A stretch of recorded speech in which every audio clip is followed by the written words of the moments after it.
Hello, welcome back, Nigel with your Nigel's Modelling Bench, and here we are now with a revisited video for the Porsche 917.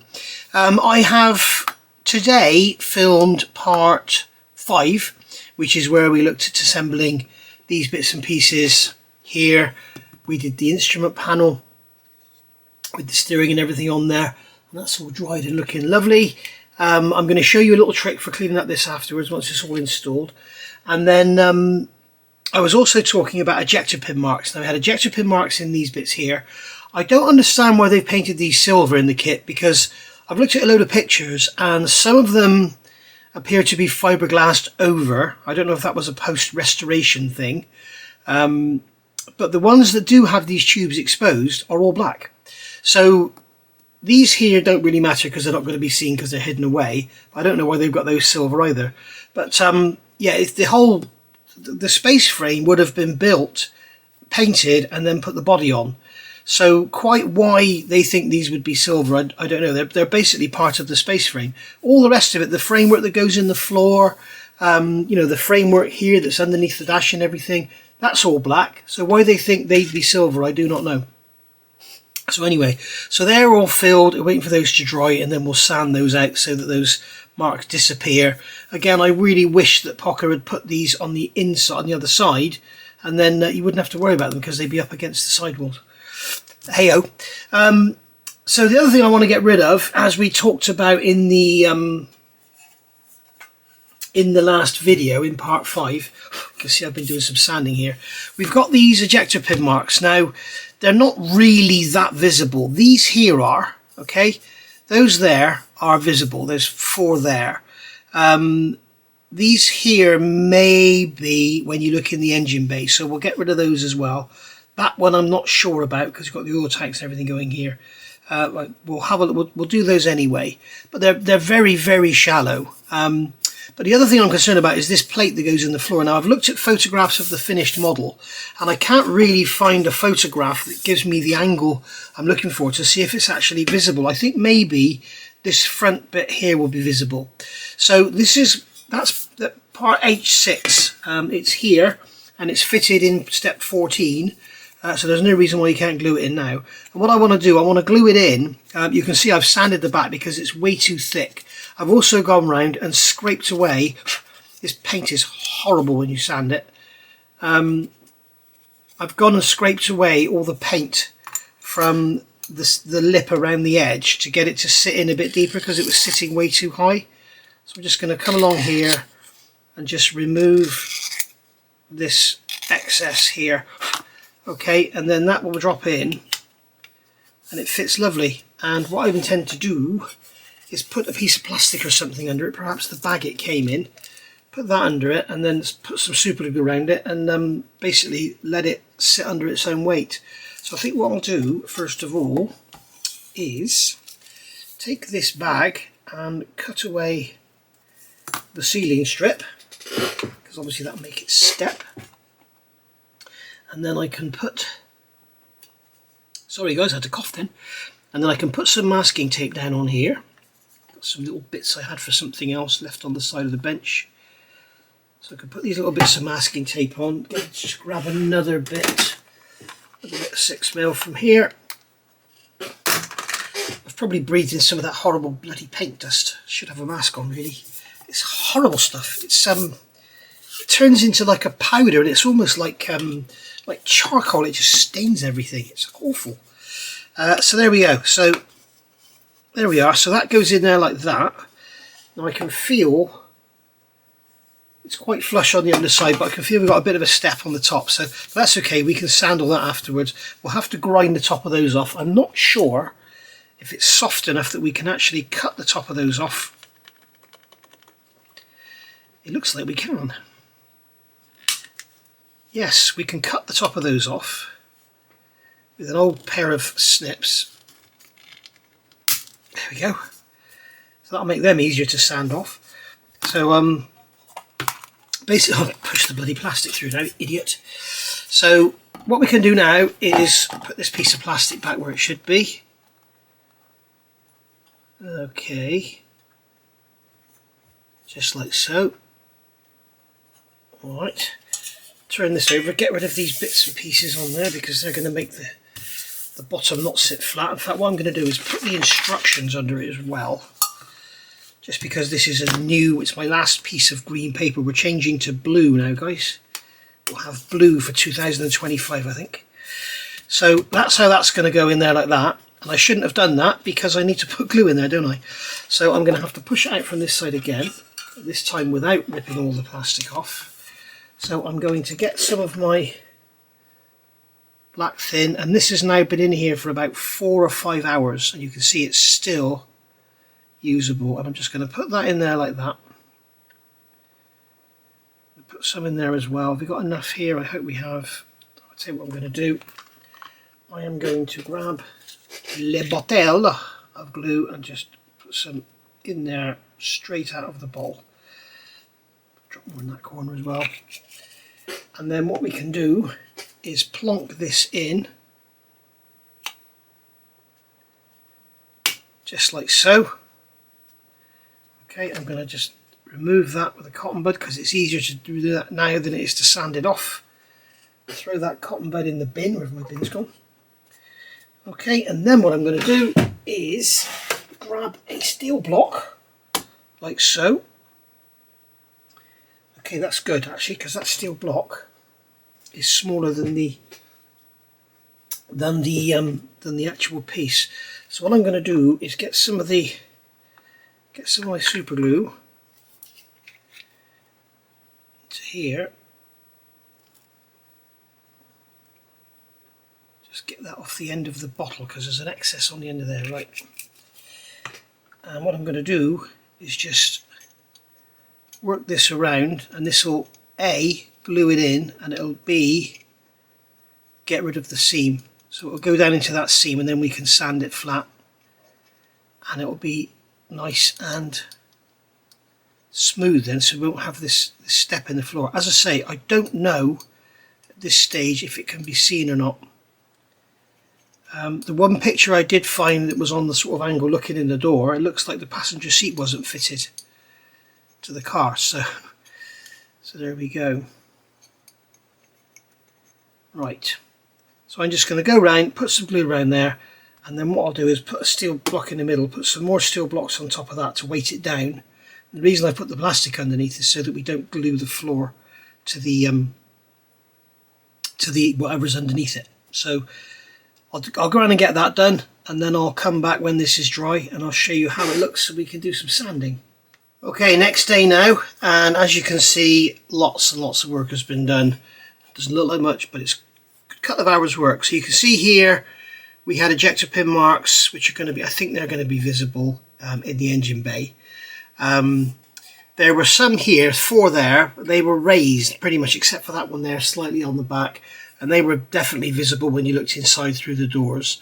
And you can also see here I've got some black super glue in areas, and it looks like in the factory when they get the raised areas around the ejector pin marks, they just sort of have a chisel or a knife or something and they just knock them off before the paint. And you can see there's a scratch in the metal there, and there's a scratch in the metal there. So I think that's basically what they do in the factory. So you know it's going to happen, isn't it? It's mass production at the end of the day. But these here, they're like little mouldy imperfections. I don't know what they are, little imperfections in the mould tool or something, but I've just basically filled them. I'm not sure what's going to be visible now. You've got 1, 2, 3, 4, 5, 6, 7, 8, 9, 10, 11 pin marks in the front here, and they're all raised. So I've had to get rid of all them. I'm not sure. I don't think these out here are going to be visible at all, but I think these here will be. So we shall see. But you know, it's better safe than sorry because I'm going to have to repaint this anyway. I do think this grey it's a very, very close representation, but I do think maybe the cars were slightly darker. I don't know. But I'm probably going to use something like Tamiya XF54 or XF19, which is a slightly richer grey. And I also want it to be like a matte finish or a semi-gloss finish. So I may actually use LP36, something like that. We shall see when we get there. But this panel here, if you remember, we glued that in, we put the tape on the back with the plastic, so that's all nice and flush on there, and then on here it's all sanded out and filled. All that work I've done, and it's a lot of sanding to get that panel down because it was a good sort of 0.5 millimetre thicker. But all that work to get that sanded down, I bet we won't see a thing of it. But I've got a feeling you're going to see this area here, and I didn't want to see that pin sticking up and the edge of the part, so that's why I went to all the trouble of doing that. This back here I don't think you're going to see because the seats are very close together. So that's that. The parts here, obviously we know we've got the ejector pin marks done, so that's done. They're going to be painted black. And then we've got here these side panels that go in. If you remember, we did a lot of work on those in the part 5 video.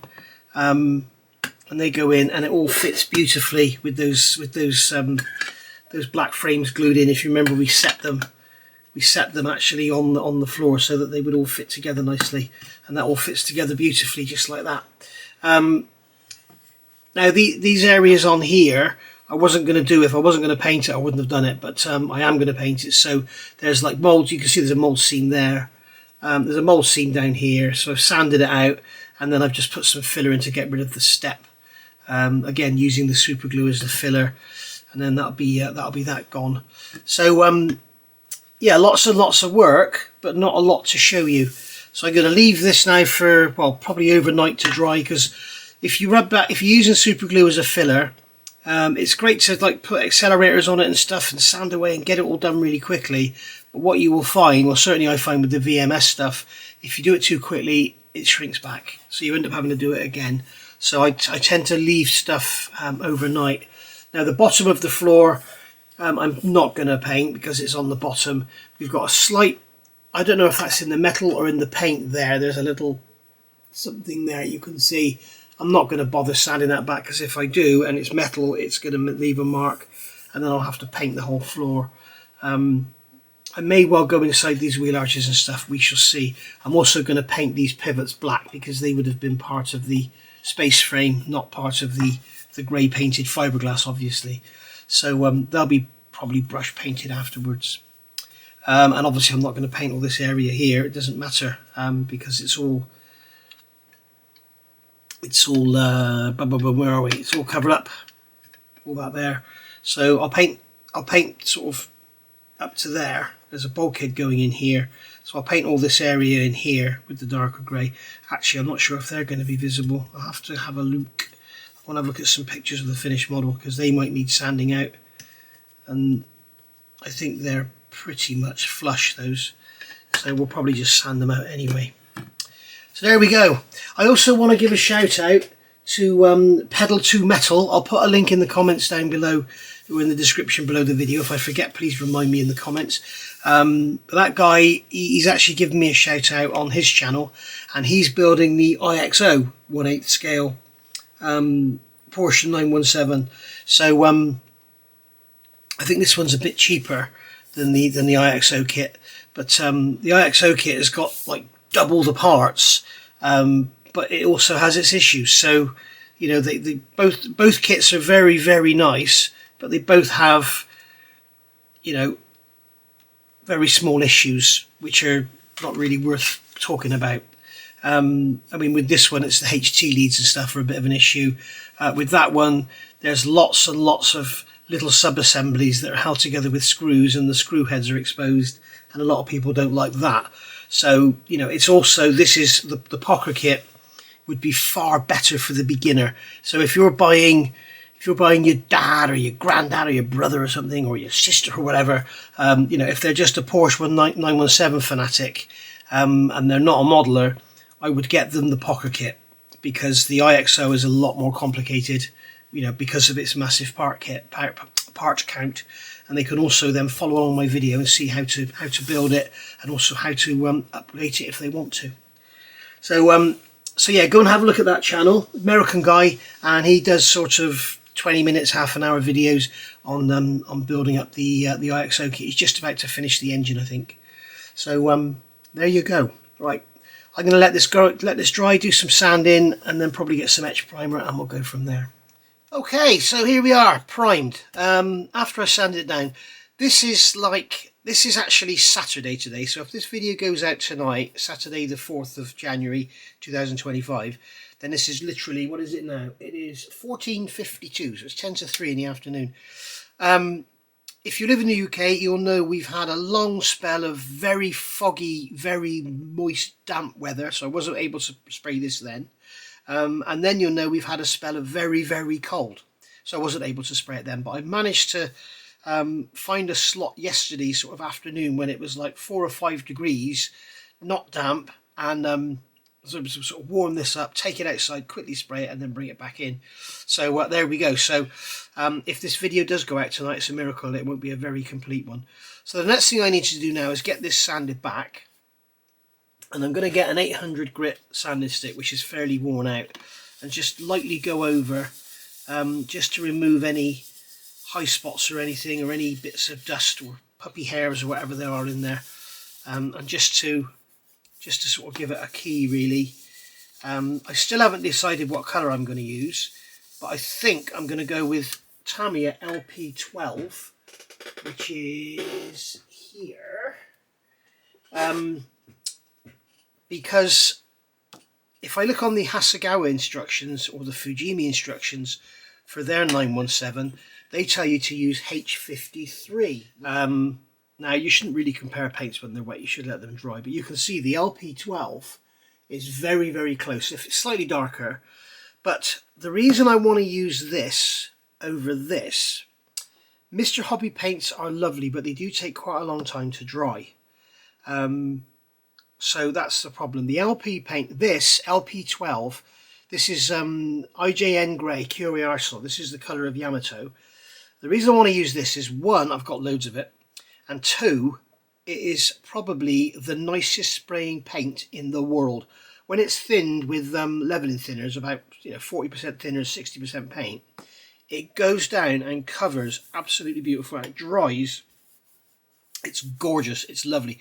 Some of the LP paints, like LP34, I think it is, LP34, which is a very, very light grey, you need about 77 bottles to cover an area like this. It just doesn't cover at all. It's awful stuff. And there's some other colours the same. The Racing White isn't very good either. But basically, I would recommend this as the best paint on the planet. Now, there are other IJN greys, and there's other light greys in the LP Arsenal, but they all tend to be a little bit bluey. You can see here, this one's a little bit bluey. Now, I'm looking at reference pictures online, and what I'm seeing is a mixture of sort of really these two colours. Some seem to be a slightly darker grey than the others. Now, I doubt very much there was a sort of a RAL number for the paint they used or whatever, or it had to be this certain specification. I literally think it was painted over just to make it a bit more hospitable for the drivers, and also probably to take away, they probably quickly sanded over it to take away any fibres sticking out in the fiberglass or whatever, and then just put this paint on just to sort of seal it in to save any irritations or cuts or anything. I've done a lot of work with fiberglass over the time, making panels for race cars and stuff, and I actually made a complete Group 5 Lancia Monte Carlo body that some of you may have seen at the classic car shows and stuff. In fact, that car has recently been sold to a company in Italy that are building it into a, they've got all the running gear from a genuine race car, so they're going to build it into what looks like a proper replica rather than what I did. So anyway, so yeah, I'm not really too fussed about the accuracy of the colour, but I do need to use something that goes down nice, and I know I've got lots of, and I know dries really beautifully, because we also need to paint all the inside of the doors and everything, which Pocher haven't done. So I'm going to be doing that on this one. So basically what I'm going to do now is go round and just sort of flat this out, get any orange peel out of it, and then I'll give it a coat of grey primer. I'll do my Stratos at the same time. That's here, working on that today as well. So and then I'll be back. Well, yeah, I'll come back and show you what it looks like when it's primed. All right then, guys. So there we are. I'm afraid we're gonna have to call that a day for this one. Because it's now, what is it now? It's 17:35. I've just cleaned up. I've made the video with the new Galeri swallowtail siphon, and or SD should we say, and showed how I sprayed this on that. So go back and have a look at that one and you'll see how that worked. I used the siphon cup with that one, and wish I hadn't, because it gave me some issues. The tube was sealing in the bottom of the jar, but that was easily corrected. So anyway, it's a very nice airbrush. It sprays very nicely, and you can see this is actually Mr. Surfacer on here. And that I'm just going to let that dry, and then I'm going to give it, you can hear it's a bit rough. I'm going to give it a D-nib, and then because I did put it on quite heavy, and then we'll give it the finished colour, which will be the Tamiya LP12, okay, which is slightly darker, but I reckon that's going to look good. Okay, I could just leave it in this, but I also think this gives you a slight sheen as well, a very slight sheen. I don't want it glossy, I just want a slight sheen to it. And as I say, I need to use something I've got a lot of, because we've got to do all the inside the body and everything. So, and then these are going to get done black, and they are going to sit, as you all know, they are going to sit down in there like that, and they'll have this behind them like that. There we go. Okay, so there we are. Right. Oh, the other thing I wanted to show you is, remember I fitted this lever, or whatever it's for, I don't know, but I wanted to fit it so I could sand the top out and get it all blended in nicely. So that's all blended in. Alright, so I will see you back next week, or even in the midweek, because this has been such a short one, and we'll get all this together. So hopefully we'll have a better week this week weather-wise. We've got a load of snow coming apparently, but we shall see. So by the time you see this, it may well be snowing, and if you're in the Midlands, it's probably already snowed all over you. So I'll see you all soon. Thank you for watching. Bye for now.